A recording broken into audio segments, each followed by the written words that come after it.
샤랄라한 DJ 샤디와 함께하는 달콤한 시간. 위대한 마법사 오즈 8번째 이야기. 죽음의 양귀비 꽃밭.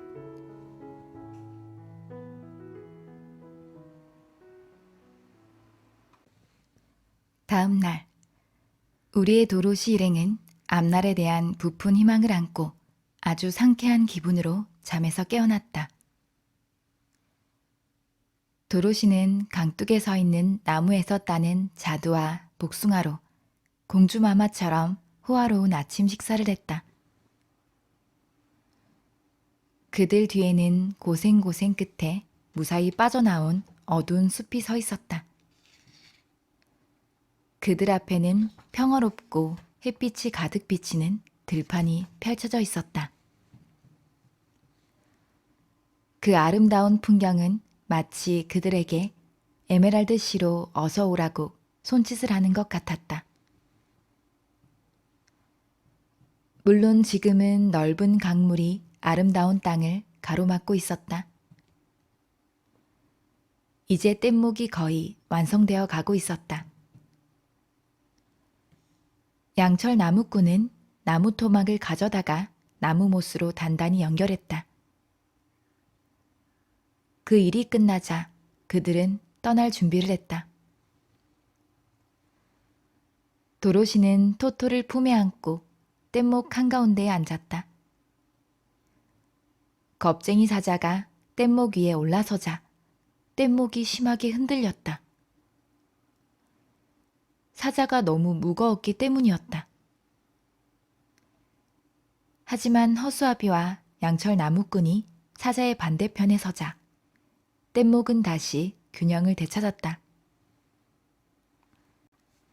그들은 긴 장대를 손에 쥐고 뗏목을 강 한가운데로 밀었다. 처음에는 모든 것이 순조로웠다.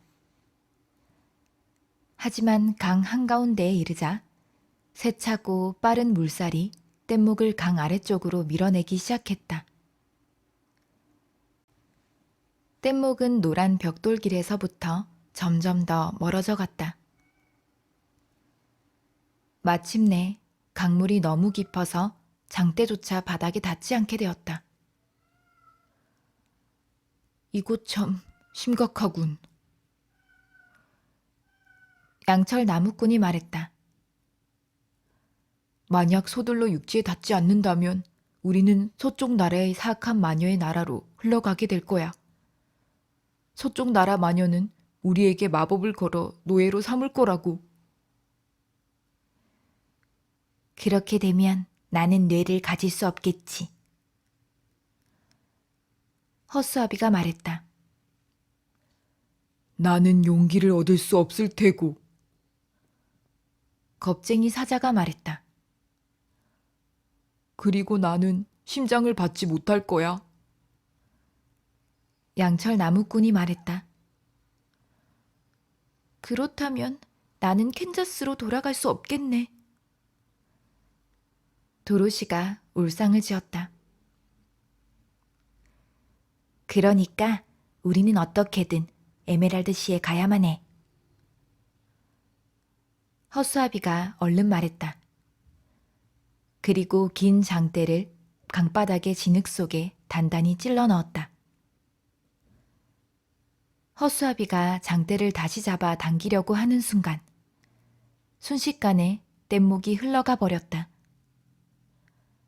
가엾은 허수아비는 장대 끝에 대롱대롱 매달린 채 강물 한가운데 남겨지게 되었다. 안녕, 잘 가. 허수아비는 애초롭게 소리쳤다. 도로시 일행은 허수아비와 헤어지게 되어서 너무나 안타까웠다. 양철 나무꾼은 또다시 눈물을 흘리기 시작했다. 하지만 다행히도 녹이 쓴다는 것을 깨닫고 곧 도로시의 앞치마에 눈물을 닦았다.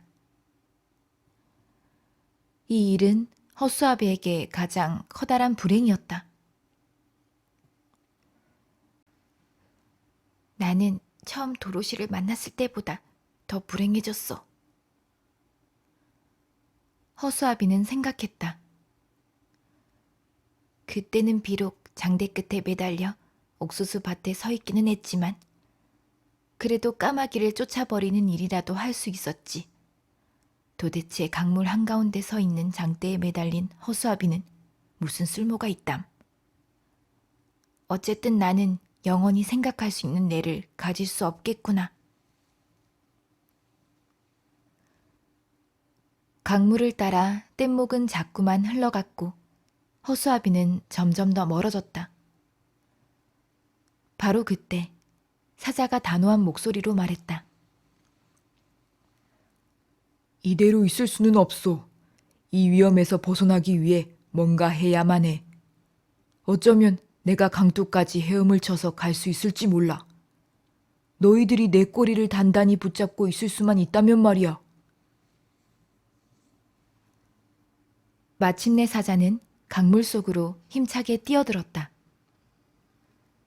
양철 나무꾼이 사자의 꼬리를 꽉 움켜쥐고 있는 동안 사자는 필사적으로 강물을 거슬러 강둑을 향해 헤엄치기 시작했다. 힘이 세고 몸집이 커다란 사자였지만 세찬 강물 속에서 헤엄치기란 쉬운 일이 아니었다. 하지만 조금씩 조금씩 그들이 탄 뗏목은 강 한가운데를 벗어나고 있었다. 도로시는 재빨리 양철 나무꾼이 들고 있던 장대를 받아들고 육지를 향해 뗏목을 힘껏 떠밀었다. 간신히 육지에 도착했을 때 도로시 일행은 모두 완전히 녹초가 되어버렸다. 비틀거리며 뗏목에서 내려온 그들은 초록색 풀밭 위에 푹 쓰러지고 말았다. 하지만 뗏목이 너무나 먼 곳까지 떠내려 왔기 때문에 에메랄드시로 향하는 노란 벽돌길은 보이지도 않았다. 이제 어떻게 하지? 양철 나무꾼이 걱정스러운 듯이 물었다. 사자는 들판 위에 벌렁 누워서 따뜻한 햇살을 받으며 젖은 털을 말리고 있었다. 어떻게든 다시 길을 찾아야지. 도로시가 씩씩하게 말했다. 그래, 제일 좋은 방법은 노란 벽돌길이 다시 나올 때까지 강둑을 따라 걸어가는 거야. 사자가 의견을 내놓았다. 잠시 동안 휴식을 취한 도로시 일행은 다시 바구니를 집어들고 푸른 강둑을 따라 걸어가기 시작했다. 이곳은 정말로 아름다운 나라였다. 여러 가지 색깔의 꽃들과 주렁주렁 과일이 열린 나무들이 들판에 가득했고 보기만 해도 마음이 환해지는 금빛 햇살이 따사롭게 내리쬐고 있었다. 가엾은 허수아비 일만 아니었다면 도로시 일행은 무척 행복했을 것이다. 그들은 되도록 빨리 걸어갔다. 이따금씩 도로시가 아름다운 꽃을 꺾기 위해 걸음을 멈출 뿐이었다. 얼마 정도 걸어갔을 때 양철 나무꾼이 큰 소리로 외쳤다. 저기 좀 봐. 모두들 강물 쪽으로 시선을 돌렸다. 허수아비가 강물 한가운데 우뚝 선 장대 위에 매달려 있었다. 한없이 쓸쓸하고 외로운 표정이었다. 우리가 허수아비를 구해줄 수 없을까?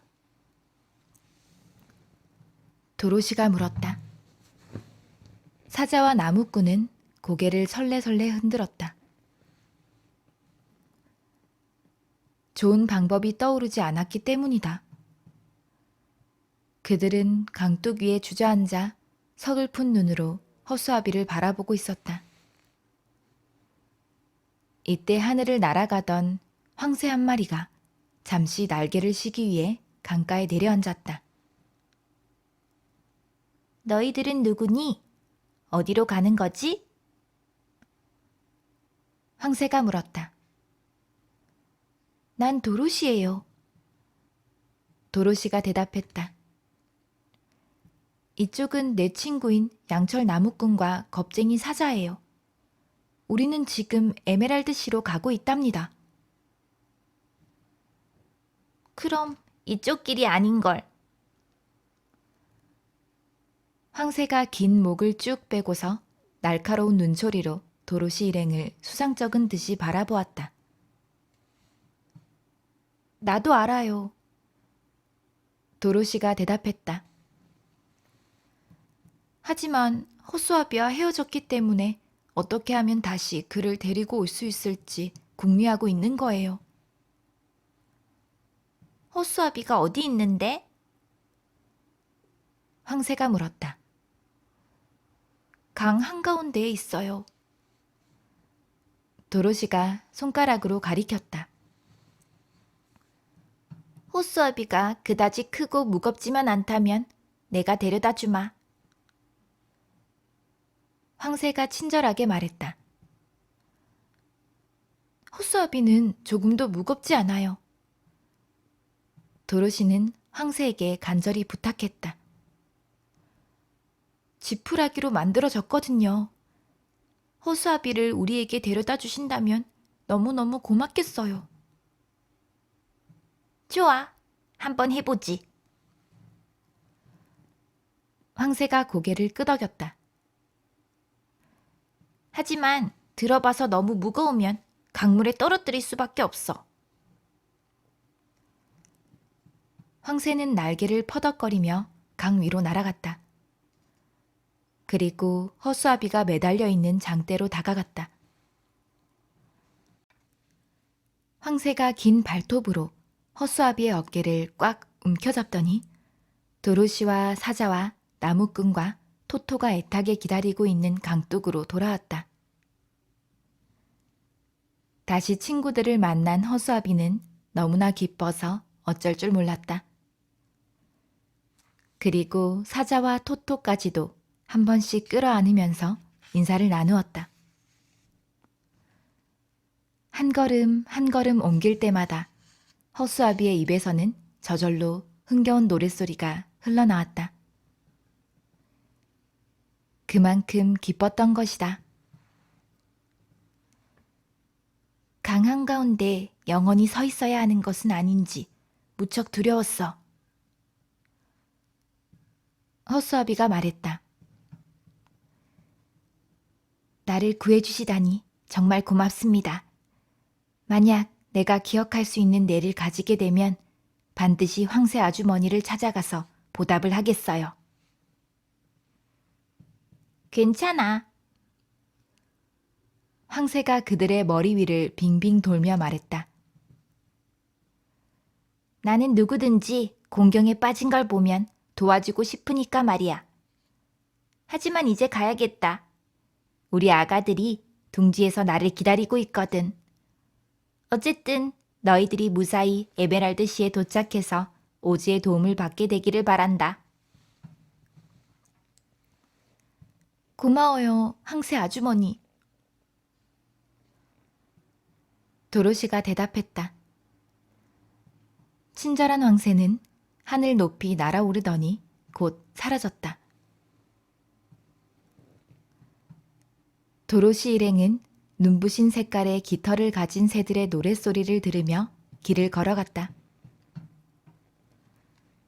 주위에는 너무나 아름다운 꽃들이 가득 피어 있었다.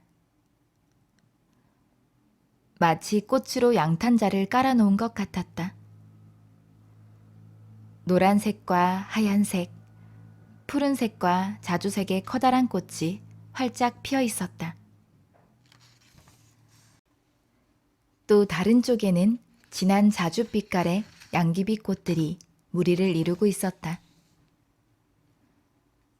그 색깔이 너무나 선명하고 화려해서 도로시는 눈이 부실 정도였다.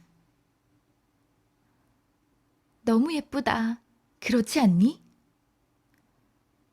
도로시가 이렇게 말하며 꽃에서 풍겨나는 짙은 향기를 맡아보았다. 그런 것 같아.